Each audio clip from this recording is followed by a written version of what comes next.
వెన్నెలక్క కూడా గట్టి తప్పలు పెట్టుకోవాలి. అందరికంటే ముఖ్యంగా ఇంకా గట్టి పెట్టుకోవాలి. ఎందుకంటే ఇప్పుడు జరుగుతున్నది మామూలు విషయం కాదు. జయరాజన్న ఎంత చక్కగా చెప్పిందంటే అరటి పండు వలిసి రోడ్లో పెట్టినట్టుగా ఒక గ్లాస్ పెట్టమని చెప్పిండు, ఒక ఏమంటారు ప్లేట్ పెట్టమని చెప్పిండు, ఒక బస్త పెట్టమని చెప్పిండు. అట్లా మారితే ఒక 2 సంవత్సరాల కాలంలో కూడా తెలంగాణ దేశాన్ని సస్యశ్యామలం అయిపోతుంది.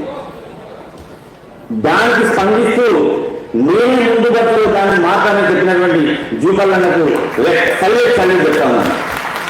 అదేవిధంగా గొప్ప చాలా ఘోరమైన విధ్వంసం జరగబోతుంది అని చెప్పినటువంటి పాతంజాగిరి గారి మాట విన్నారలేదా కానీ అక్కడ ఉన్నటువంటి సముద్ర జలాలు ముందుకు వస్తా ఉన్నాయి. కొద్ది రోజుల్లో మన విశాఖపట్నం ఉండకపోవచ్చు, కొద్ది రోజులలో మన బాంబే ఉండకపోవచ్చు, కొద్ది రోజులలో 10 కిలోమీటర్ల వైపు లోపలికి వచ్చిన వస్తుందని చెప్పినటువంటి దాన్ని కష్టం జాగ్రత్తగా తీసుకోవాల్సిన అవసరం మన యువతలో ఉంది.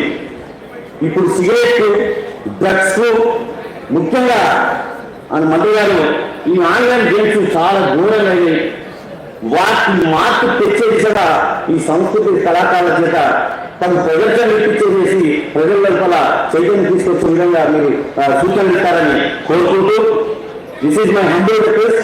సార్, ఇప్పటి వరకు ఎవరైతే వెళ్ళి చేసిందో వాళ్ళు వెళ్ళి చేసింది మనల్ని మీరు అవమానపరచడం కాదు, వాళ్ళ కల్పికోతను మనం ముందుంచింది సార్, అది మాత్రం చూసుకోవాలా.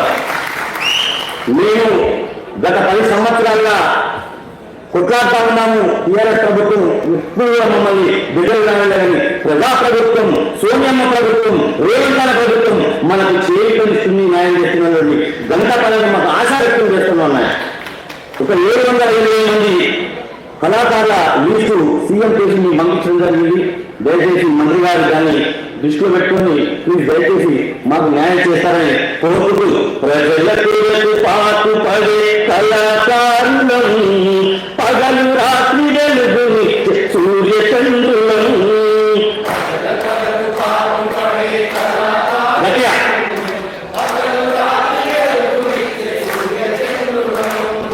ప్రజలకు పాటు పడే కళాకారులం పగలు రాత్రి వెలుగు సూర్య చంద్రులం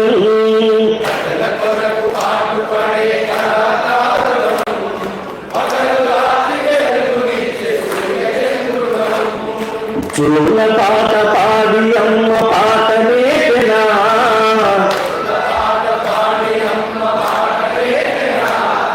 ఊయలలో ఊపి ఊరించినా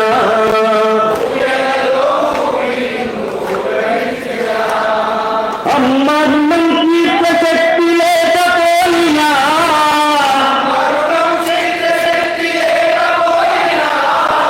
నారకనే అమ్మ పాట రుణం తీర్చునా ప్రజలకు పాటు పడే